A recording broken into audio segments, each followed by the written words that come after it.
Good evening. Welcome to the first Mayor and City Council workshop for 2021.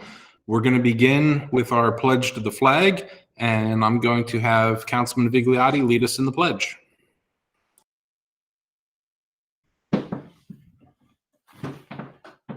I pledge allegiance to the flag of the United States of America and to the republic for which it stands, one nation, under God, indivisible, with liberty and justice for all.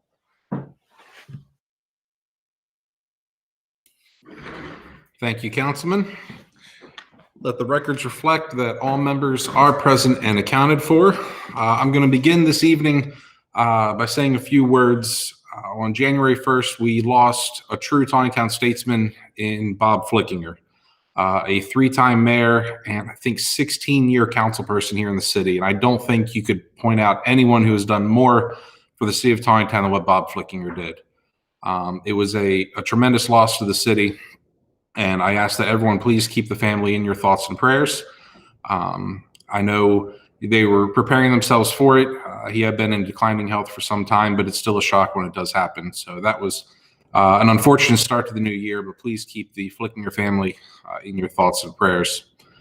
In addition, I do want to speak briefly about the events of today. If you've been watching the news, the nation's capital is kind of in disarray at this time.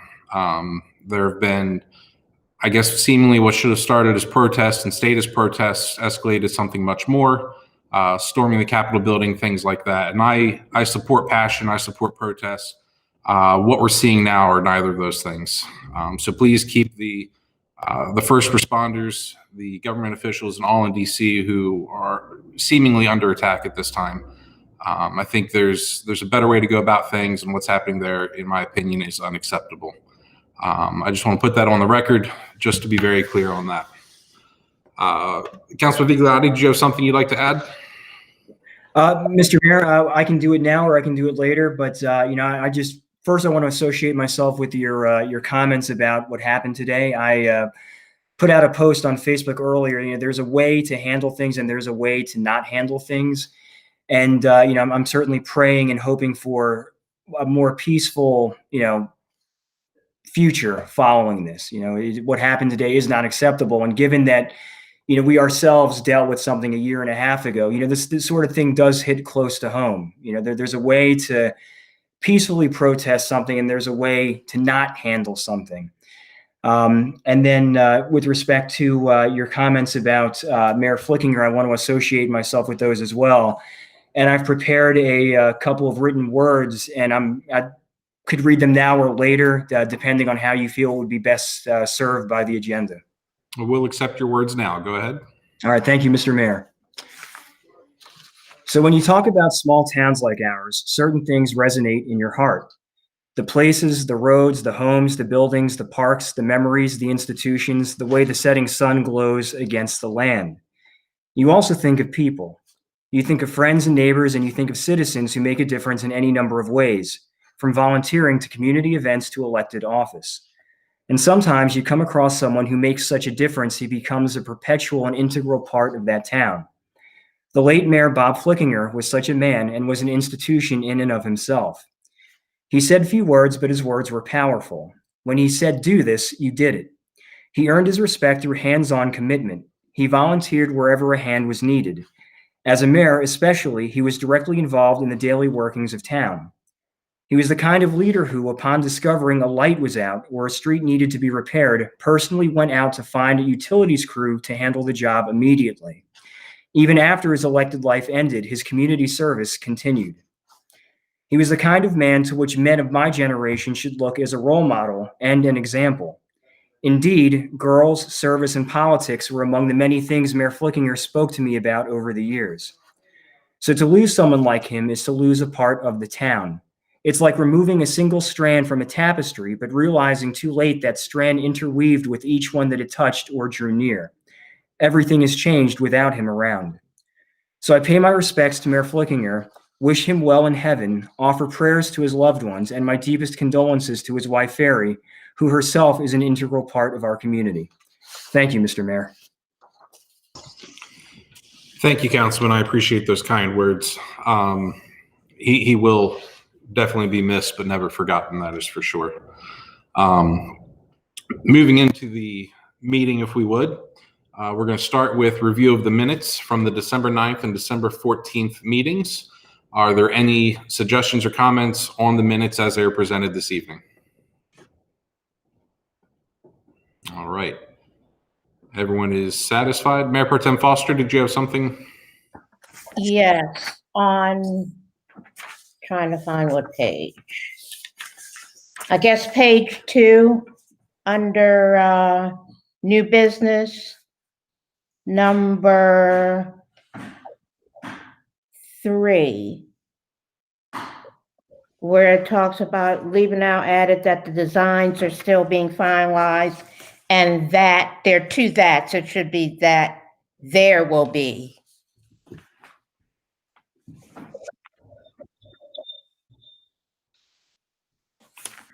Okay. So removing the comma and the second that and replacing it with the word there. Very Yes. good. Excellent. Thank you, Mayor Pro Tem. Is there anything else from you for the minutes?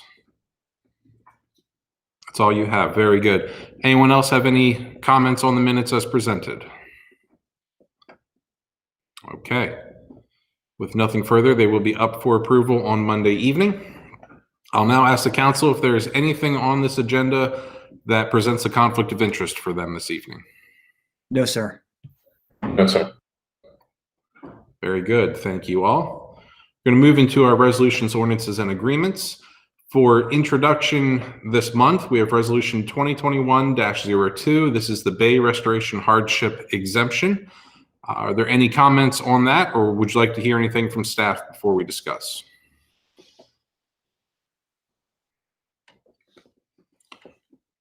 Okay, I believe this is discussed last month. Councilman Vigliotti, did you have something?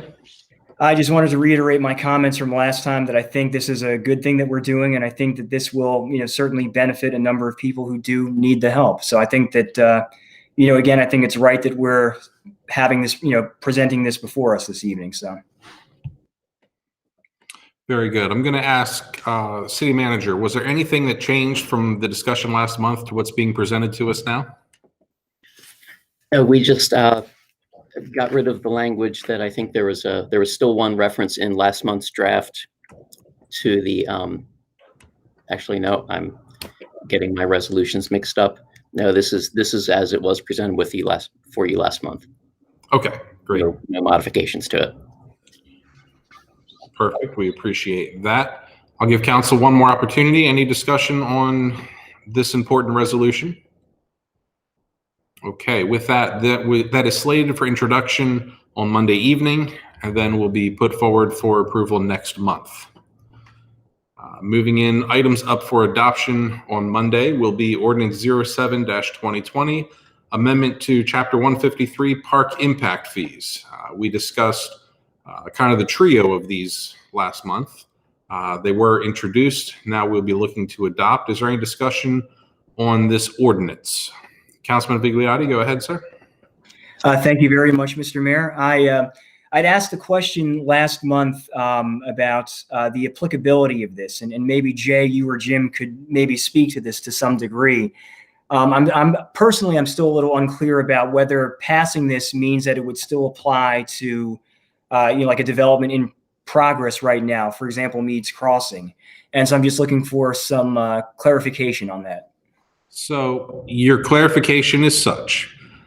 This will go into effect immediately upon passed and will affect any house that has not received a building permit yet. So in terms of active developments, we'll start with Taneytown Crossing. They've already received their building permits, so this would not apply to them. Regards to Meads Crossing and Meadowbrook, anything that has not received a permit would be subject to this. Now, I believe, received an email that was circulated from one of the developers asking that they be exempted. And so I would like to ask the council if that email suffices for you to make a decision on, or would you like that developer to join the call on Monday and present their case? And I'll go by consensus whether you would like to base your decision off the email or have them come and present their case to us. Mr. Mayor, how would you like us to respond? Like thumbs up, thumbs down, or? Well, I guess each of you just kind of let me know how you feel, or if you have no feelings one way or the other, that's acceptable as well. But is there anyone who is good with the email and is comfortable making a decision, not tonight, but making a decision based on that email alone of Meads Crossing wanting to be exempt from this? Okay. So you're comfortable just having the email. Is there anyone that would prefer to have them make their case to us on Monday evening? All right. Councilor Bigliotti, you are in the minority there. So I believe when we move forward with the final decision, we'll be basing on the email. I expect that there may be additional emails coming from the developer that may be directed to you directly or through us. We'll be sure you get them if something else does come in. But keep in mind that request has been submitted at this point. Was there something else on that? I believe that covers your question. Is that correct, Councilman? Yes, thank you very much, Mr. Mayor. Okay, Mayor Pro Tem Foster. Yes, now, the majority of us are okay with the email where it pertains to Meads Crossing. Yes. Can we expect anybody else to come back and want the same consideration? And do we just say Meads Crossing and that's it? Well, I think everyone has been made aware. The city manager did speak to them. Okay, Depending on the decision the council makes regarding Meads Crossing may determine whether we hear from another developer or not, the other developer being Meadowbrook. I'm not going to speak as to their comfort level on it directly. If the council decides to waive it for Meads Crossing, I think you can expect Meadowbrook to want the same treatment. exactly. Right. I think whatever decision is made should be made considering that it should be across the board. We have two developers in town who are doing very good work for us, building nice houses, bringing people in, but we do need to understand the reason for this and how we want to treat it. Okay. Keep in mind, right. And with that, we'll go ahead and do a little tangent off of the ordinance real quick. As it's set up now with the DARAs, Meads Crossing for phase 2 will be paying $1,000 per dwelling for fee in lieu of. It's not the impact fee. I think it's more of a fee in lieu of. That was negotiated a couple years ago. The Meadowbrook, I believe, is currently doing the 1,500. Is that correct, Mr. Weeprick? Yes, it is. So they're currently doing 1,500 per dwelling. So with this passing, if we make it applicable to both of them, that will add to both. The DARA is structured in a way that it sets out the fees they pay, but it also says, and any other fees that the city. Jay, can you word that better? I'm at a loss of how to word that properly. Well, I think the way the DARA is it says that if a fee is enacted that applies across the board that hasn't already been addressed, then it would apply. And so I think that's the language you're shooting for there. That's what you're trying to reference. That's exactly it. Thank you. So it does lock in their fees for what they're paying for, but this is a new fee, and under the DARA, they would be subject to it. I have a couple thoughts there, not to be too obtuse, but I want to put a fine point on this so that it's clear what we're expecting. We have several issues that we're merging together here. First is the actual park impact fee. So in your mind, I mean, do we need this park impact fee? Do you like the way it's structured, and do you like the way it's calculated? So that is one core thing. And then the second decision that you are going to make, and I want to put a finer point on that, is its applicability to people who are already building. And it's clear it's to people who are going to get a building permit. So that's one issue. The Meads Crossing issue is specific in the fact when you said, we're good with the email, right? That's what you said. We don't need them to speak in person. What I take that to mean is you don't need any more comment from them. You're good with their comments as it is, as opposed to you're good with accepting their comments and you're going to exempt them. So my question, so that if they're watching out there, is I'm not sure that the council has said what they're going to do regarding the decision on whether it applies.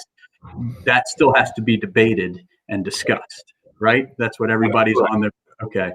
And so one of the things that would be helpful is you've had their email is that if we're going to decide this on Monday, maybe you should have input from us, the staff, to show what the story is, because it is pretty clear. And this has been ground that everybody's covered, but I'd like to say it again. Meadowbrook did not provide open space. So they are paying the open space impact fee. That's just normal. That's going to continue. And under this, we're saying they'll pay the extra fee. I call this the swing set fee, okay, the development fee on top of it. And Meads Crossing, though, was not paying the open space fee. And that was the only fee we had at the time. And we came back to them and said, hey, there is an impact you're making. And their email to you basically is saying, we provided you with some open space, so we're going to pay a prorated fee. And in their mind, their email says it's a park impact fee. So we should be exempt from this park impact fee. And I think we need to actually pull out some of that stuff. If you guys are going to do a deep dive into this, we need to revisit that of what we said and how we did it. That's what their email was at, but I think it probably wasn't deep enough. And if you're not going to allow them to make their case, you may want these things to refer. So that's my thought. But just to be clear to people that are watching, there's probably going to be two decisions then, Mr. Mayor, right? I mean, because you're going to do this and then you'll deal with applicability separate. That is correct. Yes. Okay. So let's do this. We've kind of done the sidebar. Let's discuss the ordinance as it is presented, and then we can discuss the finer points of applicability afterwards. Is there any discussion on the ordinance as it is presented this evening?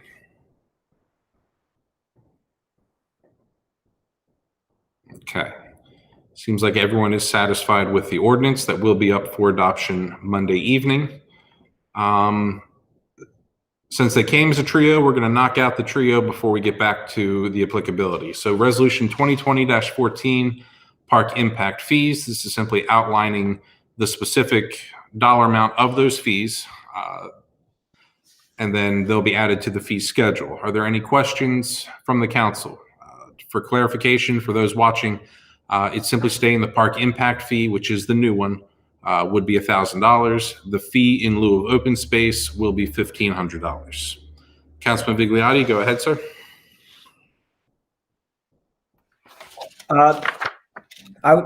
Hold on. I'm sorry, Mr. Mayor. I lost my place. We went ahead to the next one, right? To the. Yeah, we're 2020-14 now. Yes. Okay. I'm sorry. I have a question, but not on this particular one. I apologize. I jumped ahead by one. Okay. Very good. Sticking on 2020-14 Park Impact Fees. Anyone else have comments, questions, general inquiries? I'm running out of synonyms. No. Very good. Then we will move on to Resolution 2020-15. This is setting the complete fee schedule for 2021. This outlines all the various fees that the city does charge for various services or permits, whatever that be. Councilman Vigliotti, I believe you may have something. Yes, Mr. Mayor, thank you very much. On item number 2, it says the fees listed on the attached fee schedule shall become effective January 1st, 2020. I'm imagining that we have to change the date for this to work, right? That is correct. We should amend that to obviously January 1st has passed. So I think the best option would be to set it for the day after we intend it to pass, which would be January the 12th. Would that be acceptable if we make it that instead? Yes, sir, Mr. Mayor. That's right. I'm sorry, Mr. Gullo. That would be the day of enactment. So the 12th would be it. The 12th would be it. Very good. So that change would be on for Monday evening, that amendment, excuse me. Does anyone else have any questions regarding 2020-15? Okay. Hearing none. On that trio, is there any additional input from staff before we get into the applicability? All right. All are satisfied. All right. So let's talk. Meads Crossing and Meadowbrook. I think the intention is Monday evening. There would like to be a decision made as to whether you will make this apply to all developers, some developers, however that be. Mr. Gullo did point out the fee that Meads Crossing is set to pay for phase 2 is essentially a park impact fee. They did provide open space, so therefore they did not have to pay the fee in lieu of. The request we had for them was that they do pay something to offset the impact on the parks. So in the grand scheme of things, it is more of a park impact fee. Meadowbrook, on the other hand, they chose to not provide open space, therefore they are paying the fee in lieu of, and this park impact fee would be additional for them. With that, I would like to hear some conversation from the council on this topic. How do you feel? Councilman Vigliotti, go ahead, sir.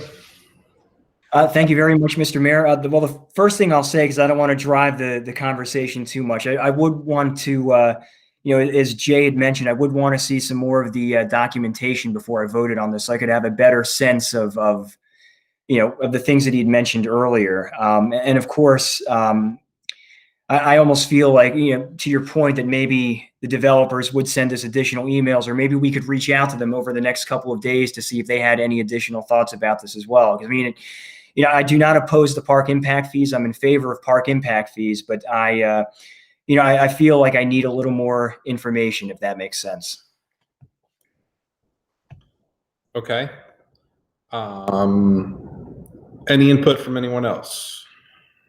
I would like to hear something.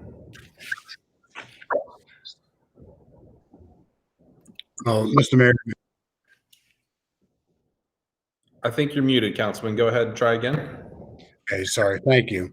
So we only have limited amount of homes going forward that we can help offset the cost of our park improvements.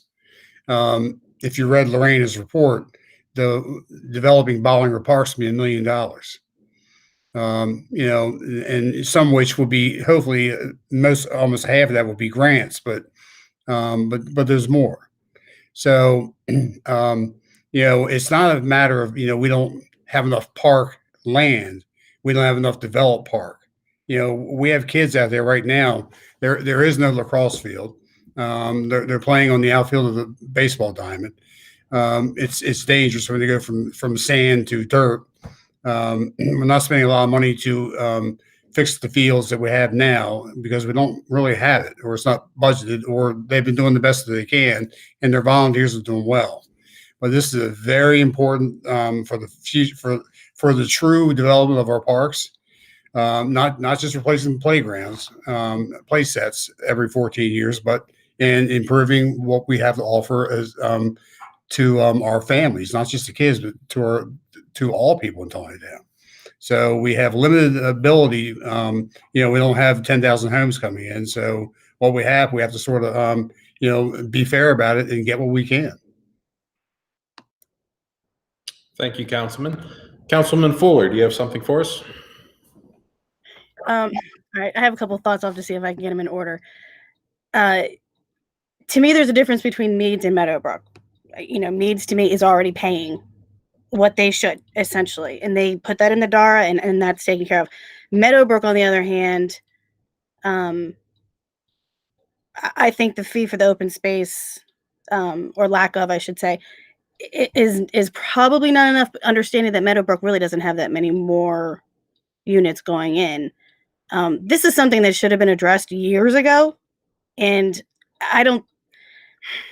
I hate to jump all over saying Meads for essentially mistakes that the council made. I mean, this should have been done. We should have already had park impact fees. We knew, and I remember prior to me even being on the council, people talking about, we really ought to do it. We really ought to do it.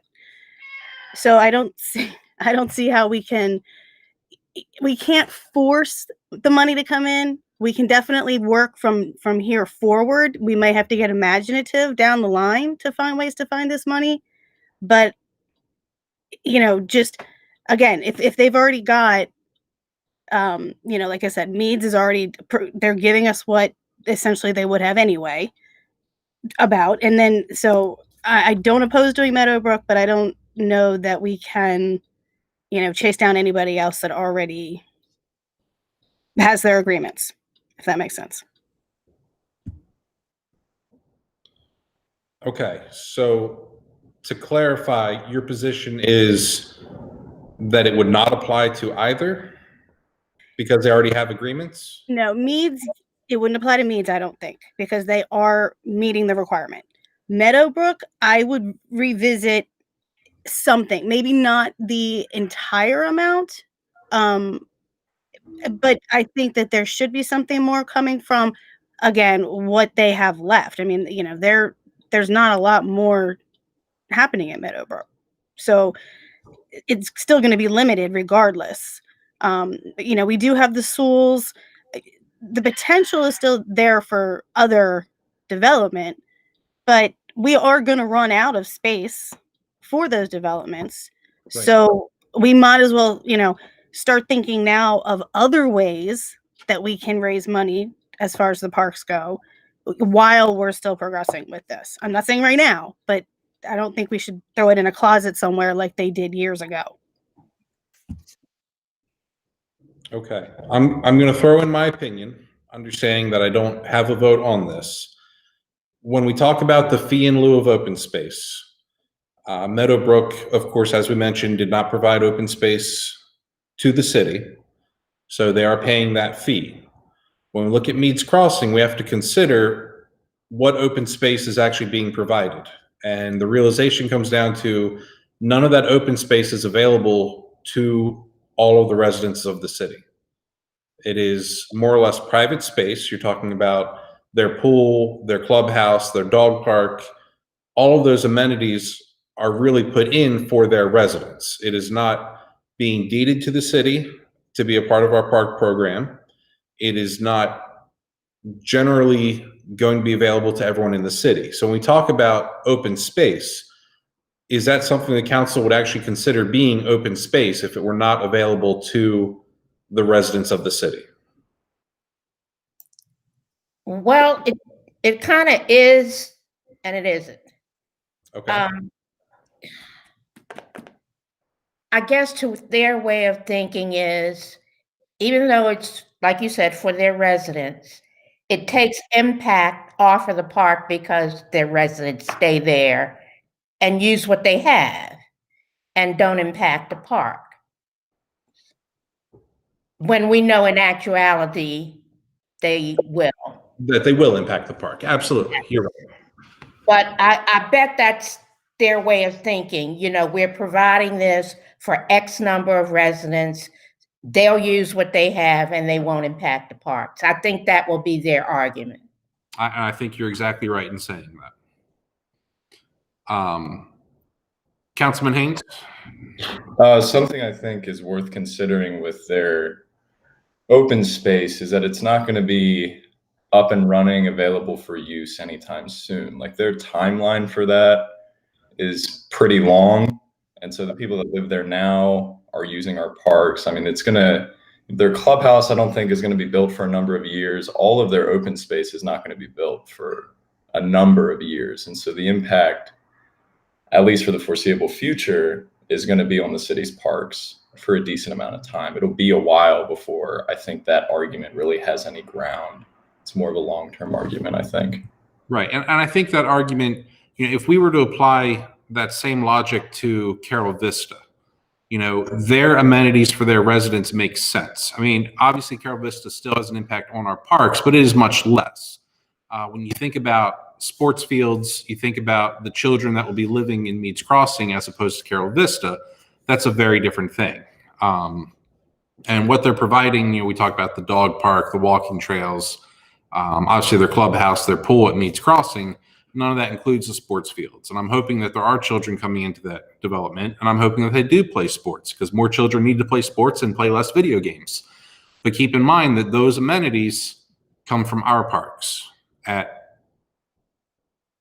not our expense, at our taxpayers' expenses. Okay. So by coming into there, recognizing that impact, potential impact, we'll never be able to put a metric on what their impact truly is, but just understanding that, as Mayor Pro Tem Foster said, they may think that they're providing sufficient space for their residents, but we know in reality, they're going to want to enjoy our beautiful parks that we have. And as a result, there's going to be cost and development that's associated. So where I'm coming from is, as Councilmember Fuller said, we've talked for years about needing a park impact fee. We've talked about the importance of having the park impact fee. We're now putting in a park impact fee, and the first thing we're going to do is exempt people from paying the park impact fee that we've said for years we've needed. So I'm not saying one way or the other how to go. I simply want to provide you, that's my thought process. I would like to hear anything else. Any other words from the council regarding this? Well, it's like Councilman Hale says, we have to start getting this money. As unfair as that might sound, I hate to go back to me, who's paying, feels like they're paying what they agreed to pay, and now say you got to pay more. Well, and let's consider going slightly different. Nothing says we have to tell them they have to pay the full $1,000 of the park impact fee. If the council wishes to adjust it for them, knock it down to 500, make it whatever the council thinks may be more fair, or the council could just decide to waive it altogether. But there are other options there. You can set the fee specifically for them, and the DARA would be amended accordingly. Councilor Vigliotti? Thank you, Mr. Mayor. So if we were to pursue that particular course, if we were to say that those developments that are currently in progress have to pay a lesser rate, is that something that we would have to amend onto this in order to ensure that the ordinance would be equally applied in the future to those after we've passed it? I think the best way to handle that, and I may be incorrect, would be to attach that to their DARA, which are the fees specific to them. So, this would still be in place for whatever else, but we'll instead be saying that as part of Mead's DARA, Meadowbrook DARA, we're going to charge you these fees instead. If you remember back when Mead's was in their initial conversations, all park fees were waived for them at the very beginning, which was contrary to what the code at the time said regarding fee in lieu of. And then we went back and renegotiated. So just keep in mind, the point of the DARA kind of gives us the ability to be flexible on those fees specific to that development. So you do have flexibility in your decision-making here. Any other? Yes. Mayor Pro Tem? We should consider them paying a lesser fee. Okay.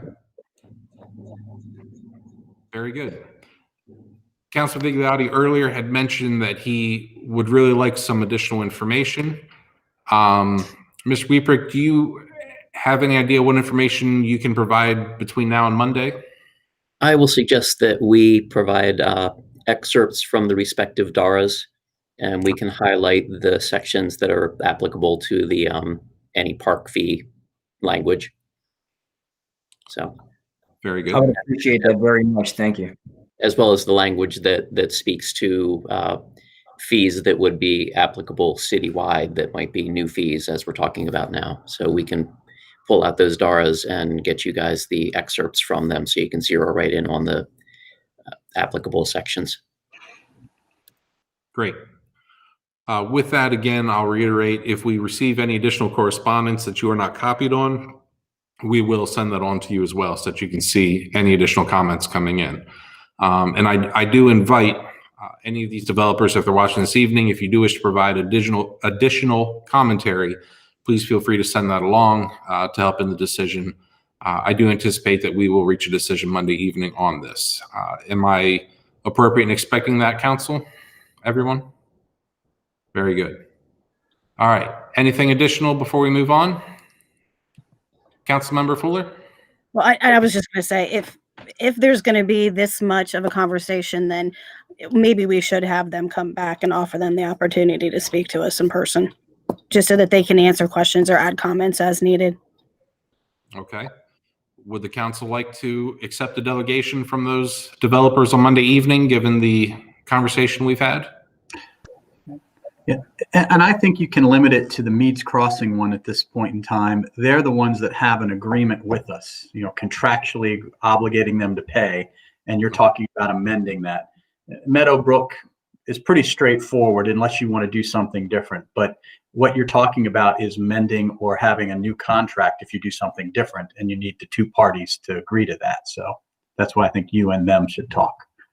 Very good. So with that, I'm just going to go ahead and invite representatives from Meads Crossing to join the call Monday evening. My intention, because it is virtual, instead of making them stay on, we will add them at the beginning of the agenda, treat it like a delegation, and then we will move on from there. With that, I'll let you hold all the rest of your conversation for that until Monday, and we will move on. Resolution 2021, excuse me one second while I look at something here. Okay. I believe we have one of the members of the development group. He's on the phone. I am going to ask that we simply hear from him Monday evening, but I do appreciate him calling in nonetheless. Resolution 2021-01, water allocation for January 2021. Are there any questions or comments on the water allocation for this month? Councilman Vigliotti? Thank you, Mr. Mayor. I'm happy to report that the numbers themselves are, the math itself is in order, but on the second page of the resolution, where it says, "Now therefore be it enacted and ordained by the Council of the City of Taneytown," the numbering does not start at number 1, it starts at number 3. That is correct. That is an error made in Word, it looks like. So that will be corrected for Monday evening. Thank you very much. That's it for me. Okay. Anyone else have comments on the water allocation? All right, hearing none, that will be up for approval on Monday evening. I will now ask Mr. Wieprick if you have anything for City Manager report this evening.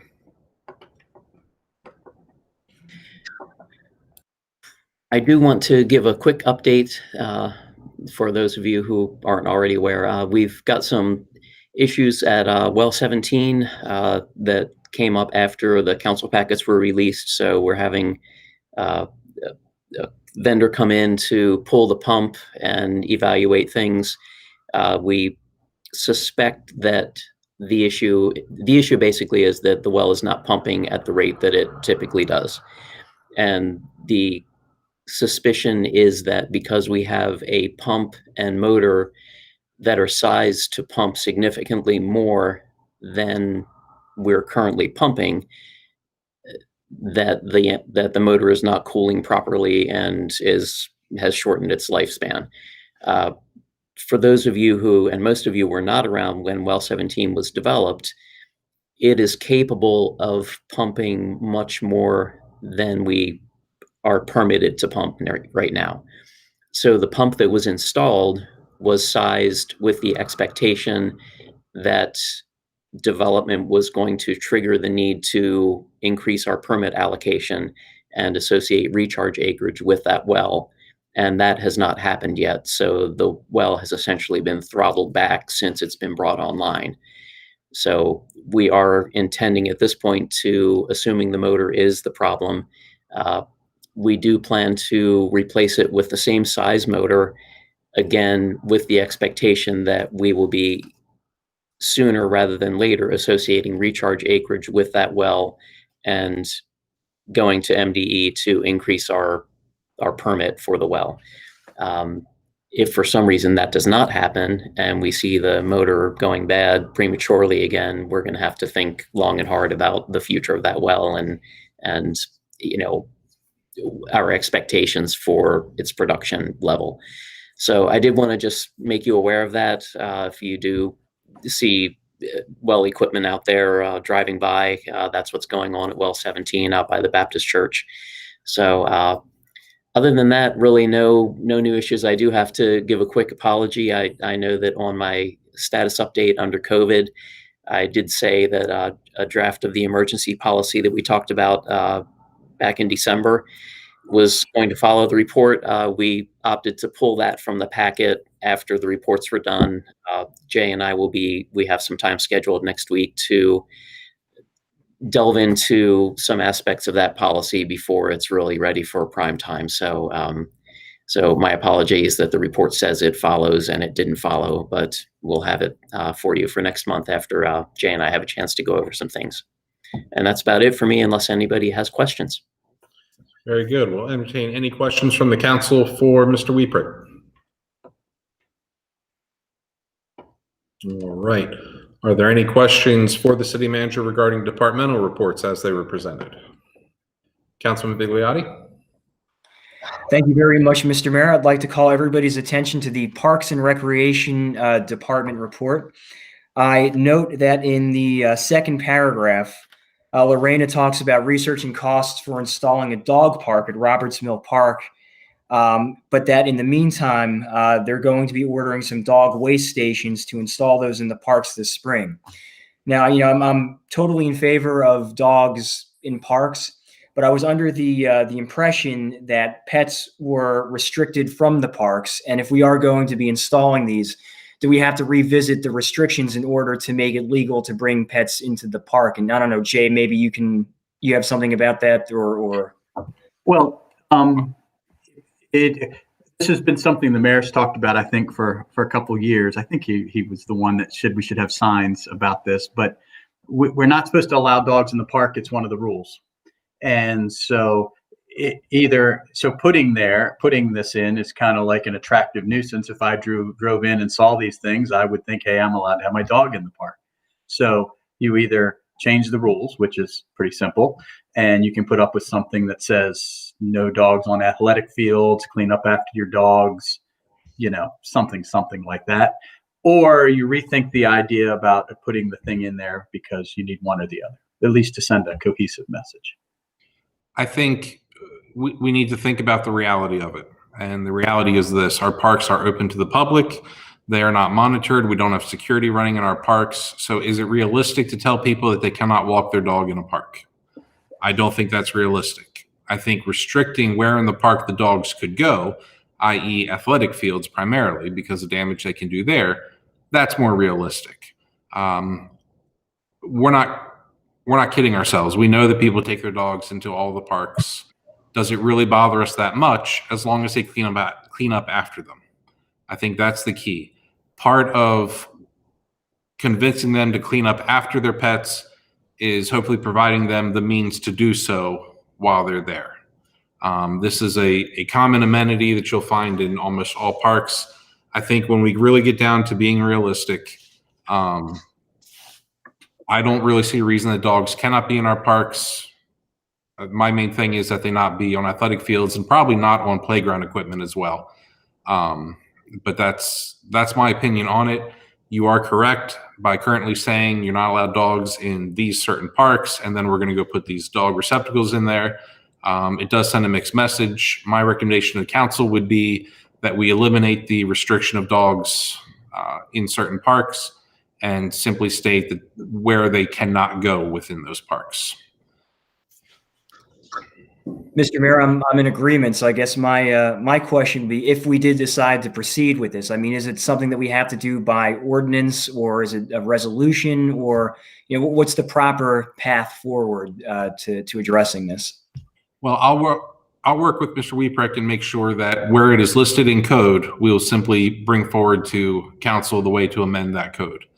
I'm not sure exactly what is codified. Mr. Weeprick, go ahead and. Yeah, the ordinance actually gives us the ability to regulate animals in the parks as determined and posted from time to time by the city. So it's not a change that requires an ordinance. I will have to do some research. The ordinance does not specifically say that it's set by resolution. Years ago, the council did not necessarily always have a resolution in place as they should have when they adopted some policy or manual. We would just vote to approve the policy. And currently we do things a bit the proper way by adopting those things through a resolution. So we may not be able to track back to a resolution, but we'll research the regulations from park to park and see which ones need to be changed. I believe Roberts Mill is the only park currently where dogs are permitted. Yes. But we'll do that research for you for next month. Okay, so expect next month, if council feels this way, then something will be before you next month to vote on. Any other questions on departmental reports or comments? All right, all are satisfied. We shall move on to our legal report. Mr. Gullo, what do you have for us this evening, sir? Yeah. Oh, good evening. These are more FYI, one easy and one that you really need to think about. The easy is that you should have received Clara's email regarding the ethics forms that need to be filled out and returned by the end of the month. So make sure you do that. And then the more one that you need to think about is this is an election year, 3 seats up for an election in May. And while May seems like a far, long time away, Clara and I are already starting to get the wheels moving because you know it takes a lot of lead time on these things. So this isn't really for discussion tonight, but I need you to think about this, because if you do this for me like Tarantino style and we take it from the end to the beginning, if the first week of May is our election and everybody's going to start running and doing their thing around the first week of April, and we got to give notices sometime in March, then that means that really we got to have everything figured out by February, by the end of February, which means the last time you get some input on things would be the beginning of February, which would be your next meeting. The things that you're going to have input on, I know the mayor's already prepared for this, is you got to reappoint an election board. So we got to nail that down. Remember, those are the critical people that are going to be involved. We got to get the ethics commission back up and running, because they only meet occasionally, but they have to review all of the candidate ethics forms before we can make that go. So they have to be kind of enacted again. And then the big thing is, we need to make sure we're all on the same page about what you're going to do for the election. And what I mean by that is, you right now have your normal election code and it'll go off as normal as it was. You, as part of that election code, allow absentee voting, which means if somebody doesn't want to come to the polls, they can fill out a request for an absentee ballot without giving any reason whatsoever, and they get an absentee ballot and they can vote absentee.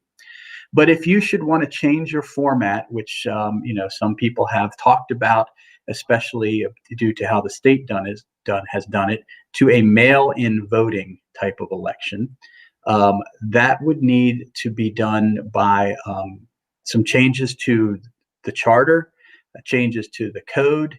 You could do these partially as an emergency enactment, so we wouldn't have the normal time periods, but we couldn't do it at the last minute. And what I mean by that is, and I want to put a fine point on this so we're very clear, we're always allowing absentee ballots, meaning if the person wants a ballot, they send in a form, they get the ballot, they send the ballot back. Always been done that way. You guys have done that way. The state did it that way. Okay. That is the way the state conducted the last general election. So the one we did in May. Okay, they didn't call it absentee, but they said if you want a mail-in ballot, you had to request the mail-in ballot, and then you got it back, and then you sent it in or dropped it off. So that's normal. The way the state did the primary election, okay, last May, they mailed the ballots to everyone. Okay, there was no request. The ballots actually went out, and you could fill the ballot out with an affidavit and send it back. So that is certainly a different way of doing things, and it's going to have a budgetary impact that if you want to go down that road, we need to have, because you're talking about postage, possibly both ways, in and out. You're going to need to deal with drop-off ballots. You're going to need to deal with affidavits, because you need to know who these ballots are, and you got to have some more regulations dealing with fraud. All of that's possible. Other municipalities have done that. They saw increased voter turnout, but it took probably 6 months of lead time to make it happen. So you need to think about this, and we need to kind of hear maybe in February that what you're thinking, and then we can go one way or the other. but realize that it would be a significant departure in what we've done in the past, and it would have a learning curve as well. So those are the two items. Yeah. On that topic, I was going to bring this up under new business. You beat me to it. We really do need to consider how the election will be handled this year. Obviously, it's January right now. The election is in May. We don't know what things are going to be like in 5 months, 4 months. There are people who will permanently change how they act publicly in regards to going to public places, being in public groups as a result of this pandemic. Okay. We don't know what the state of COVID-19 will be in May. We don't know anything at this point. So our best bet is to be prepared for anything. I think the way we do absentee ballots is acceptable. We need to make sure that if we continue with that process, it must be as easy as possible. And we must make sure that everybody knows that it is available. That seems to always be a thing where people come back and say, well, I didn't know. That's a lot of where, council acting as advocates can make sure people know that, in addition to using social media. If we choose to go the route, if you remember, it was over a year ago now, pre-COVID, other municipalities like Gaithersburg started doing mail-in voting. And it was brought to our attention as something to consider. We had not. It is up to you if that's something you do want to consider. Just remember, as Mr. Gullo said, there are a lot of moving pieces. It is an extremely intricate thing and can be risky when you consider possibilities of fraud or things like that. So we do need to figure this out. February, I will be bringing to you my nominations for the Board of Elections for your approval. And by that time, we need to make sure we have a good grip on how we want to handle this election. Regardless of anyone's feelings on the pandemic, you need to understand that there are people who don't feel the same way you do, and the city must be accommodating to them. So that's where I'm going to leave that. Are there any questions for Mr. Gullo on his legal report this evening? Okay. Hearing none, we shall move on. In new business up for approval on Monday evening is the monthly financial report. Any comments or questions on the monthly financials? No? Everyone looks good. Then number 2, we have accounts payables, also going to be up for approval Monday evening. Are there any questions or concerns on the accounts payables? All right. Everyone is satisfied. Very good. That brings us to the end of the agenda for the evening. Councilor Vigliotti, I see a hand in the air. Thank you, Mr. Mayor. I wanted to bring something up under new business tonight. Given that it's a new year and I've got a bunch of, I've had a couple of new ideas that I wanted to introduce, I figured this might be a good time to do it. And so this evening, if you'll grant me the permission, I'd like to bring up one of these ideas to kick off the new year, something that I think that could help benefit the council moving forward. So if you'll permit me, I'd be happy to share that. Councilman, you may do so. Thank you very much. So it's a pretty simple, straightforward thing. I want to introduce the idea of like a summary sheet or a cover sheet for every piece of legislation that we see. So whether it's a resolution or an ordinance or whatever the case is, I would love to see some kind of like fact sheet that, works as a cover that, talks about the basic stuff, like, the kind of legislation is, what the number is, but also includes some important information, a brief summary of what we're going to be discussing, the reasoning for why it's coming up, when it's coming up, and the reasoning behind it in general, who wrote it, and whether any members of council were acting as sponsors for it. Because, of course, as you know, within the code, there is a section about council members sponsoring the actual things that we vote on. I mean, the way that we work now, it's almost like a de facto sponsoring where we do the motioning and the seconding. But if, a council member really does want to bring something up, I think that's something that we should have present to us when we receive the materials in our packets. And of course, any date or relevant history of that legislation. And the reason why, I want to bring this up is that, every so often, we do end up with things in our packet, and we go into a meeting not quite knowing where it came from, what the origin is, what the source is. And, while we do end up finding those things out through the course of a meeting, I would feel a lot more comfortable, and I think council would benefit a lot more if the contextual, peripheral information like that was at hand prior to going into the meeting. So it's like going into the meeting, we knew what all the background information was, and then we could have a discussion about the substance of the issue at hand rather than more of the peripheral stuff. I guess the way that I would equate this, it's almost like, a car showing up at your house and being told, well, you can drive the car, but who drove the car in the first place? What kind of car is it? Why is the car even here to begin with?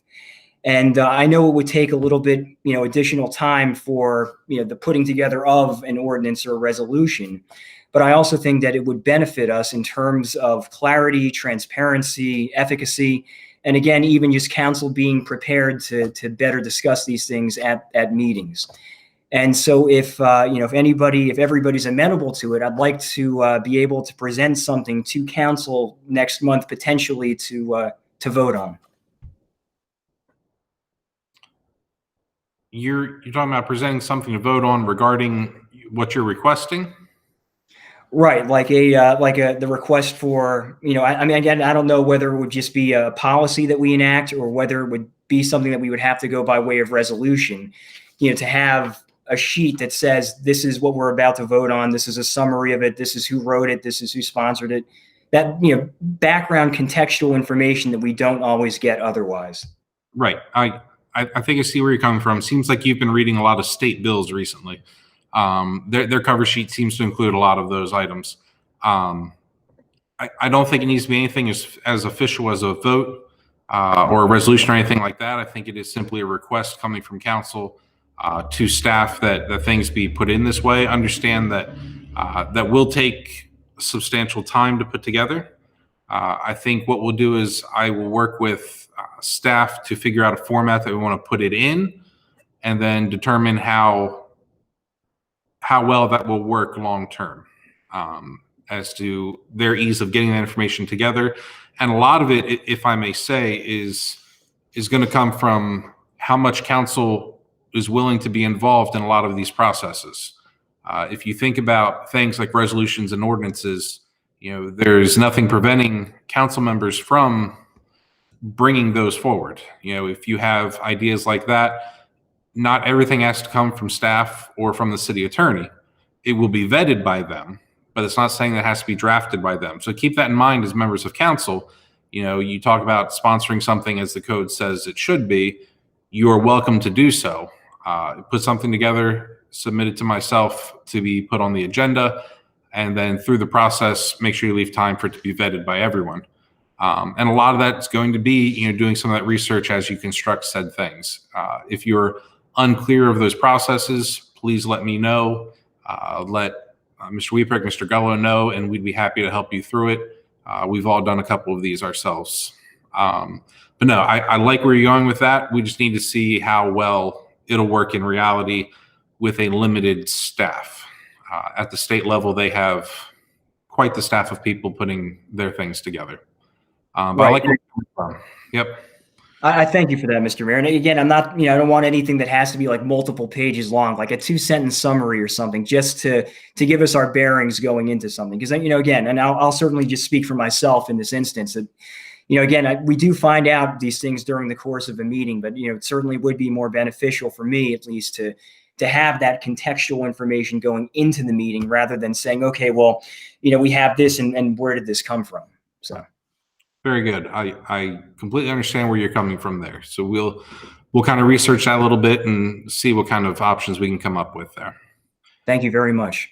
Absolutely. Anyone else from council have anything they'd like to throw in under new business for the evening before we go home and go to bed and get some sleep? And no. Okay. Very good. With that, I will entertain a motion to adjourn. So moved. And do I have a second? Second. All right, we have the motion from Councilman Haynes, second from Mayor Pro Tem Foster. All in favor of adjourning for the evening, signify with your thumbs up. Is anyone opposed? We're going to go unanimous in favor. I'll see you all Monday evening. Thank you very much.